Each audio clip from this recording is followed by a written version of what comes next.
Welcome to Farm Year Daily, a field forward podcast. I'm David Geiger, your host. Today on Farm Year Daily, we're going to discuss trade deals. A new South Korea deal was just announced, among others. We'll have a conversation with Grant Kimberley of the Iowa Soybean Association about that.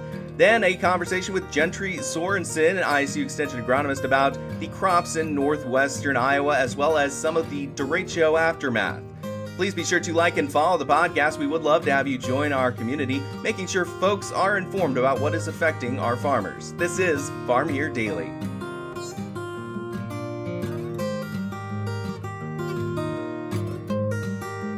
And joining me on Farm Year Daily, we're going to talk trade with Grant Kimberley, Senior Director of Market Development with the Iowa Soybean Association, also a farmer here in Iowa. Grant, thank you so much for your time today. I appreciate having you here. And we're going to go over some of the markets that are available. And to do that, I want to just do a quick review.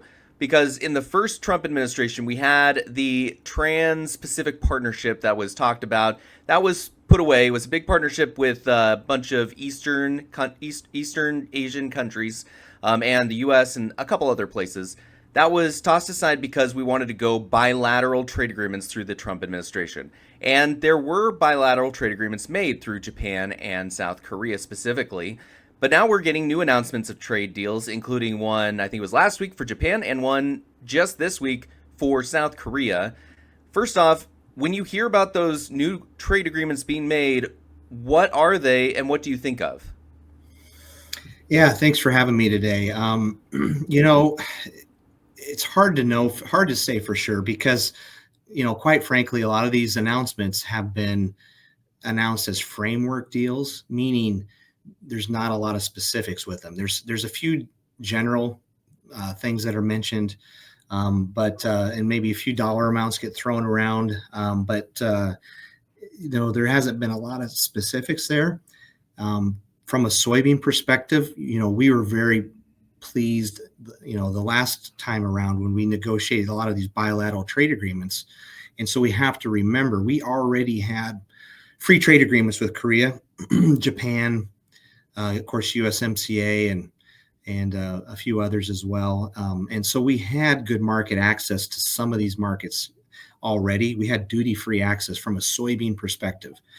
So these new announcements are positive in the sense that it at least means that we're not going to see additional escalation of additional tariffs and counter tariffs and retaliation between different countries and back and forth and those kinds of things. But does it really mean additional sales for soybeans from a soybean perspective? There's not enough details yet for us to know that. It could, maybe down the road, but most of these have been very general announced framework deals. So we don't know whether or not it's going to mean any additional sales to us at this time. And this is really important because soybean sales, we're reaching our point where it is the most important time for soybean exports.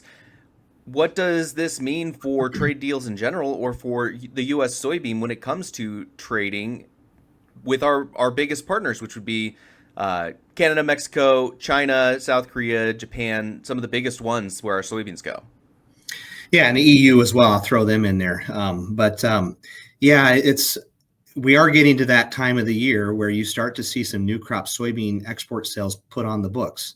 And while we've done a pretty good job here this past year of increasing our exports to a lot of different countries around the world, using a baseball term, we've hit a lot more singles this year, and we're getting runners on base, and that had been a positive thing here in the past old crop season. But the new crop year is not looking nearly as positive.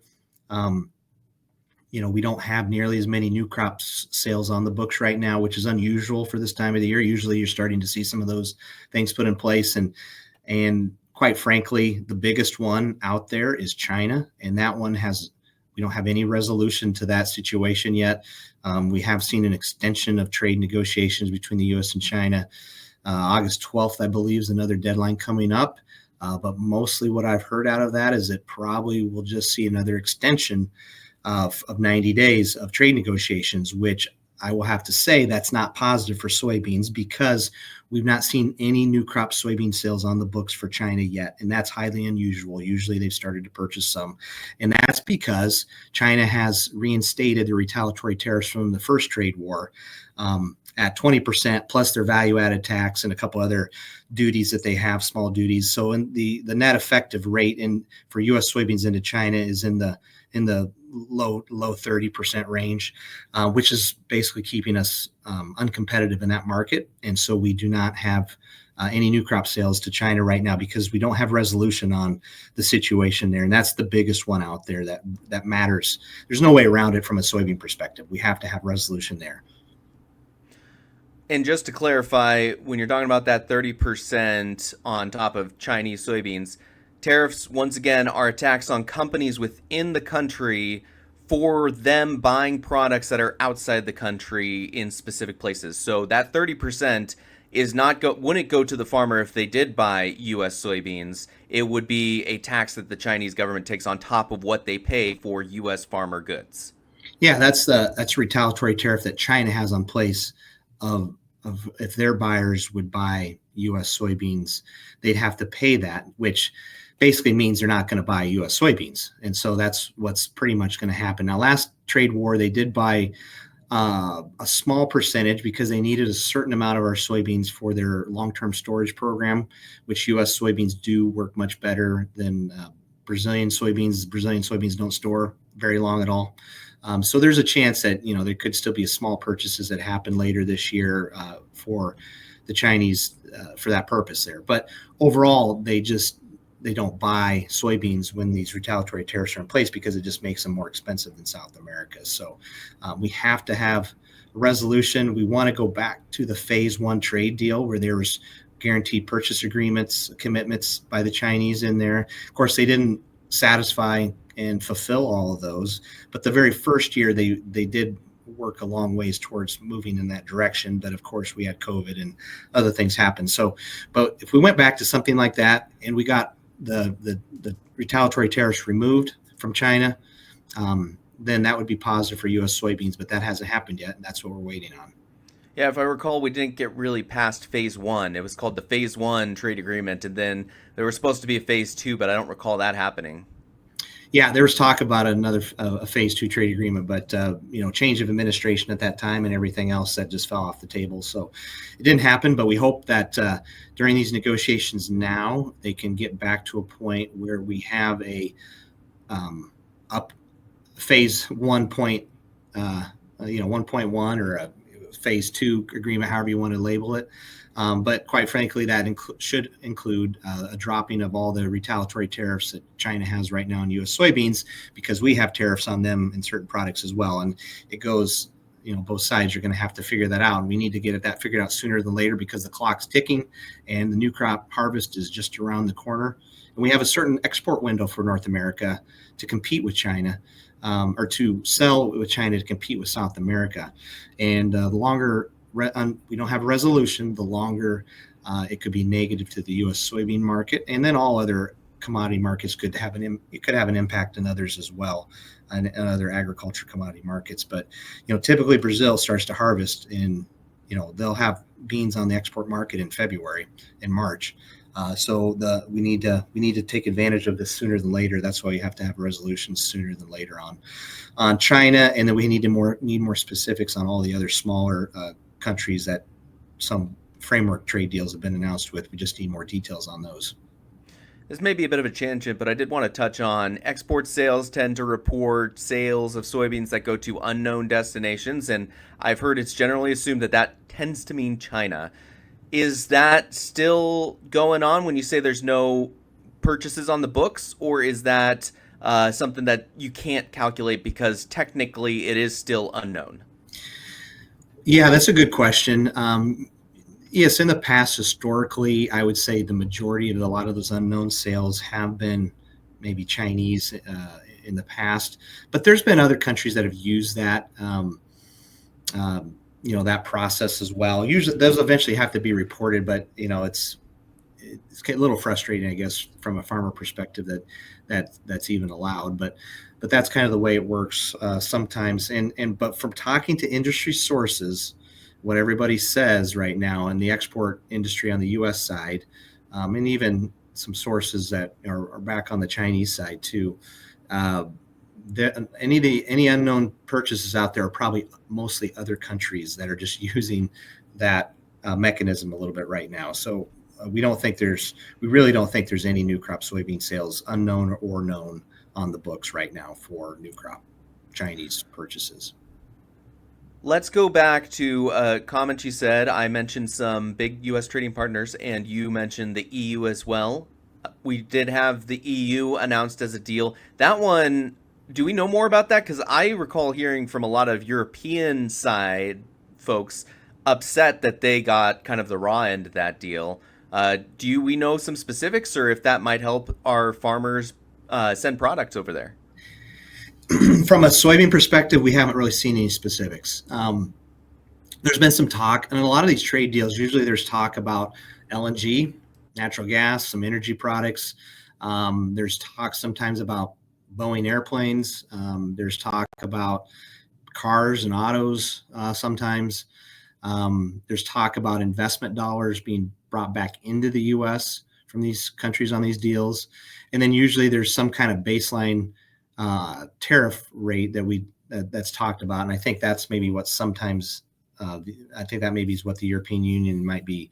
Some of those folks might be talking about where they're, not happy with that, some of those rates. But and then sometimes we get a general dollar figure for agriculture products, like X billions worth of dollars.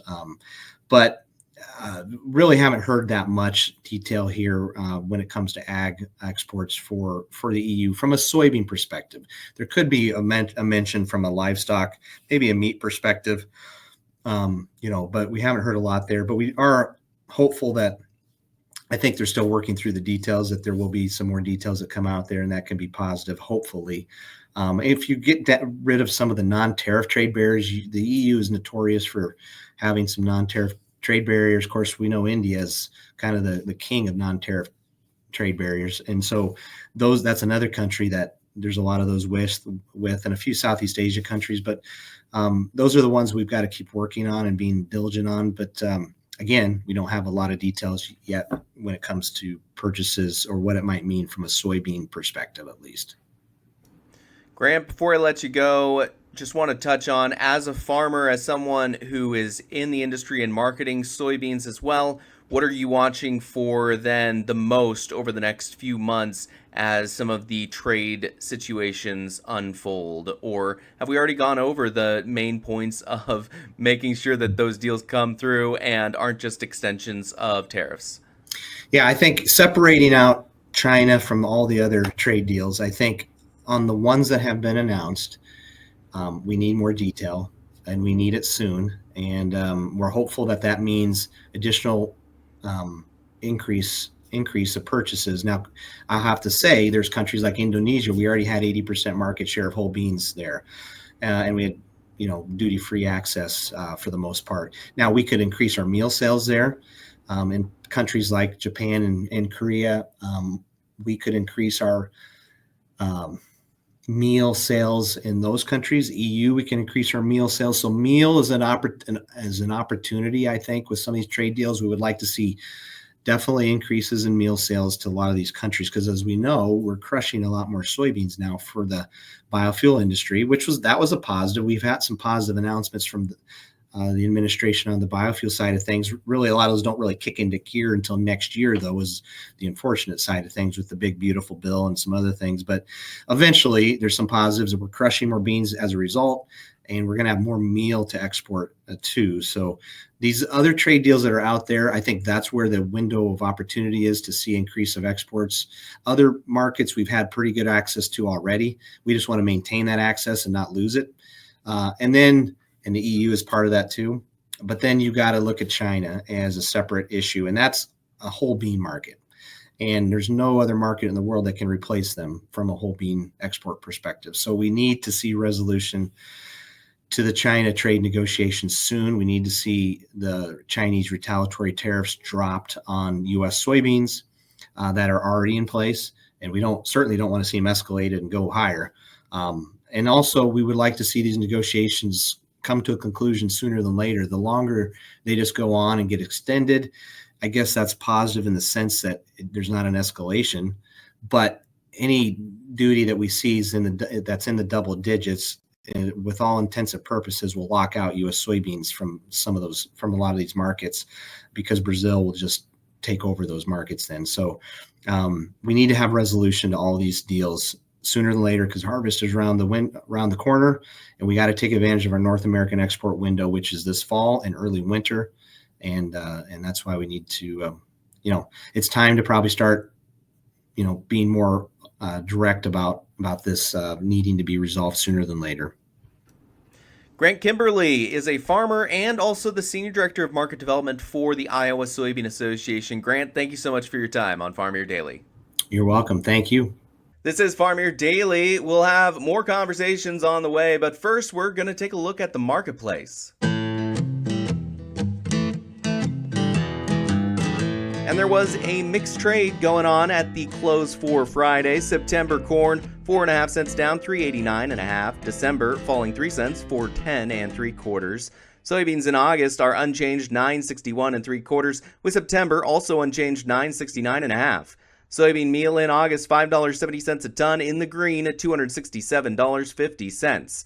September wheat down 6.5 cents, 5.16 3/4. December falling 5.5, 5.37. In the livestock market, close for Friday, August live, cattle $2.35 a hundredweight in the green, $230.12. October up 52 cents, 223.67. Feeder cattle in August, $3.20 a hundredweight more at $334.57, with September rising $2.37 at $333.92. Lean hogs in August, 22 cents a hundredweight higher at $107.35, with October 47 cents more, $90.05 a hundredweight. That is the Friday market close. This is Farm Ear Daily.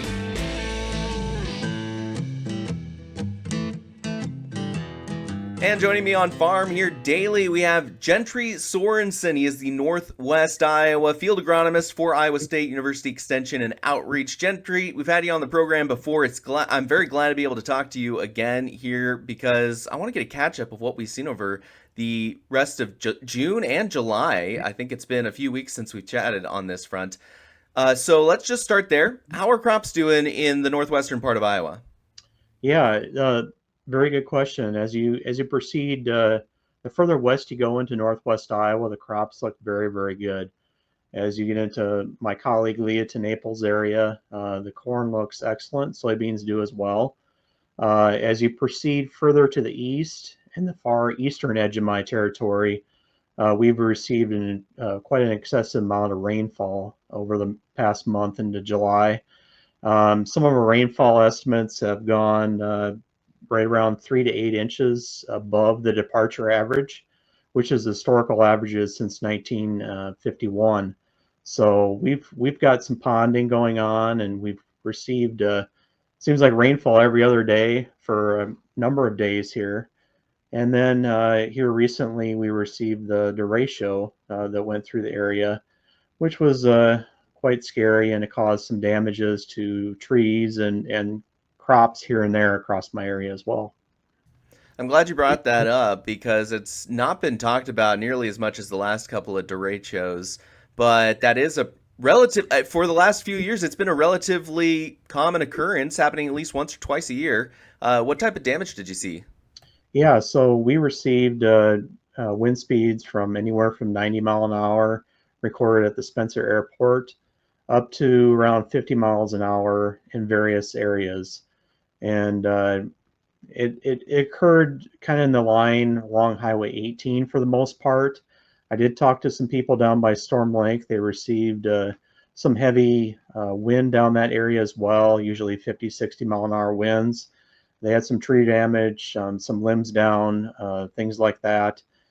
And but not a lot of property damage down that area. As you proceed further north, the damage is kind of hit or miss as you go across. It's surprising, as Some of those towns, some of those trees are uprooted, pushed over, and then you see some dramatic images, such as you saw in central Iowa a few years ago, where trees were just totally destroyed at the top part of the plant or top part of the tree itself.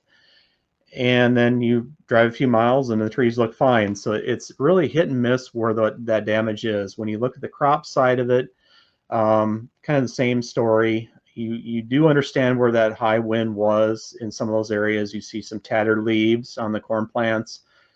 As you get out in the field, maybe look at some soybeans. You don't see any hail damage, so it wasn't hail. It was more likely from that high wind. And you see some lodging in some fields, and other fields are standing just fine. As you get into more Hancock County area, you do see some flattened corn here or there. And some of that corn looks better every day. So we'll kind of monitor that and see how it does. It could gooseneck and come back up again, really depending upon what kind of growth stage it's in. But some of those fields are a little rough right now that have lodge. So we'll just kind of monitor that as it goes on. Right. So it may not have crimped fully. It could have just be a little bit more at the root level or just bent a little bit. Yeah, it's more root lodging is what I'm seeing. You can see some snap out there as well, but it has been fairly rainy over the past couple of days as well, and we've had an extended amount of dew out there. So I've just been kind of waiting a little bit, kind of letting it dry up to get out there and be able to fully evaluate what's going on. But I imagine we're going to see a little bit of both in some of those fields, and also what looks good from the road doesn't always mean it looks good from the interior of the field as well. So it'll be a process over the next week or two, just kind of evaluating those fields and understanding what's going on.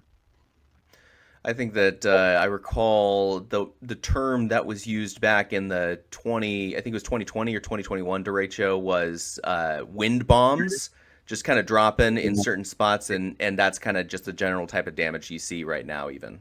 Yeah, that is a good explanation. It looks like a bomb in some spots where it kind of flattened the corn. Then kind of drive out of those areas, and the corn looks very, very good. So it's hard to explain what really happened out there.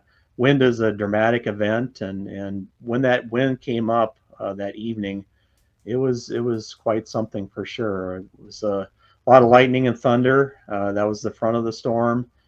We did get quite a bit of rain very, very quickly, and then that wind came up and it howled and blew pretty hard, and it was hard to get back to sleep that evening after all that happened. It was quite an event, that's for sure. I bet. As far as the corn that was not damaged by storms or derechos, how is that faring so far now that we just started August? Yeah, you bet. The corn looks pretty good overall. We did, as we were talking, we did have a lot of rainfall. So early on in the season, we did see some nitrogen stress from that high amount of rainfall. Guys, before the rains, were out trying to apply some nitrogen, side dressing, trying to correct some of those issues pre-tassel, and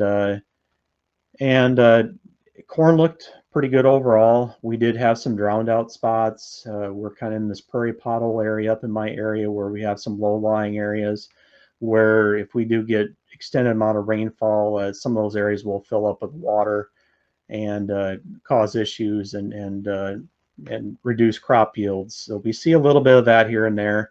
But in some counties in my area, I cover 9 counties in north central and northwest Iowa, and some of my counties are more normal, and as you proceed further north, they're very, very wet. I was talking to some individuals in the southern part of my southern counties that I cover, and they were talking that they're more normal rainfall and their crops look excellent overall. And they were just kind of evaluating the year and kind of understanding what was maybe coming up later on. So Northwestern Iowa has seen a lot of rain, as you've mentioned, a lot of wet weather. How does that dealing now with disease pressure? And I know there's plenty of parts of Iowa that have had quite a few disease outbreaks going on. What are you watching? What are you hearing? yeah, so getting out in the fields, this pre-derecho anyway, getting out and understanding what was going on. We did see, for the most part, low levels of gray leaf spot, low levels of northern corn leaf blight. We did not have any tar spot pre-rains. There was no tar spot to be found, and maybe just very, very low levels of southern rust. We've had some really warm weather pre this rain, and that has kind of slowed some of those diseases down overall. And so we have had a lot of people out. That's kind of the $1 million question about fungicides. A lot of questions about fungicides coming in right now, and we do see a lot of spray planes out currently applying fungicides. But what I have seen right now has been very low levels and hasn't really, I guess, alerted me or caused me a lot of concern about the levels of disease that we're seeing right now. It's more normal levels to below normal levels at this point. Any sort of insect pressure yet? Yeah, so looking at the fields, I did have a couple guys call me regarding corn rootworm beetles. They were concerned about those. Northwest Iowa's historically had corn rootworm issues, but we've had a was very, very dry last fall, and we were very wet this spring and summer, so it has been a little different. Some fields have experienced corn rootworm pressure and some haven't, and being out in some of those fields evaluating other things such as diseases, I haven't seen a lot of beetles out there whatsoever, so it has been a little different in that aspect. Soybean aphids, we have not seen any at this point, and we typically don't see a lot of Japanese beetles or anything like that this far north. There may be concern in some of my southern counties, but the northern tier, we don't see a tremendous amount of Japanese beetles up this way. So it's been fairly quiet overall on the insect aspect. Gentry, we've talked about disease pressure, insect pressure. Is there any concerns? I know the crop's pretty full at this point, but are there any weed issues going on? Yeah, so that's a great question, David. We have seen a lot of water hemp up in my area, as well as woolly cupgrass, but water hemp has been one of those that has been hard to control. With the extended amount of rain that we have received, it has made timing and application of our herbicides, mainly the post herbicides, very difficult. Some of those weeds have gotten quite large, so we've seen some of those weeds weed control issues across many of my fields, and the timing aspect and application of some of those weeds have been hard to control. And I've gotten a lot of questions on what do we do now if we have some of those weeds still out there in some of those fields. And it is a difficult question because we are past the application time period for many of those fields right now. So, that's some of the conversations that we're having at this time. Gentry, any final notes to make on just crop quality? I'm thinking a part of me is wondering a little bit about hay situation over there with all that wet weather. Has that been particularly good? That's an excellent question, David. We don't have a lot of hay up here, but what hay we have has been very, very difficult to harvest. When we cut it, it tends to get rained on several times over again, and that's really affected hay quality. We did have our first cutting of alfalfa was harvested a little early, and I'm glad that guys did that because they hit a window in there where it was dry, and they were able to get that first cutting up. But those second cuttings have been extremely difficult to get that timed and get that cut and dried and put up in a timely fashion before it's been rained on. Some grass hay crops have been very difficult to get hayed as well. Just trying to time that and get it put up before the rainfall has been very difficult. Gentry Sorenson is an ISU Extension field agronomist for Northwestern Iowa. Gentry, thank you so much for your time today on Farm Year Daily. Yeah, thanks, David. This is Farm Year Daily, a Field Forward podcast. Thank you again so much for listening. Please be sure to like and follow the podcast if you liked what you heard, and check out our social media channels at Field Forward Pod. You can also find me on social media at Geiger Reports, as well as WHO TV Channel 13 every weekday in their morning and noon hour programs. Again, I am your host, David Geiger, and I'll see you again on Monday. Have a good weekend, everybody.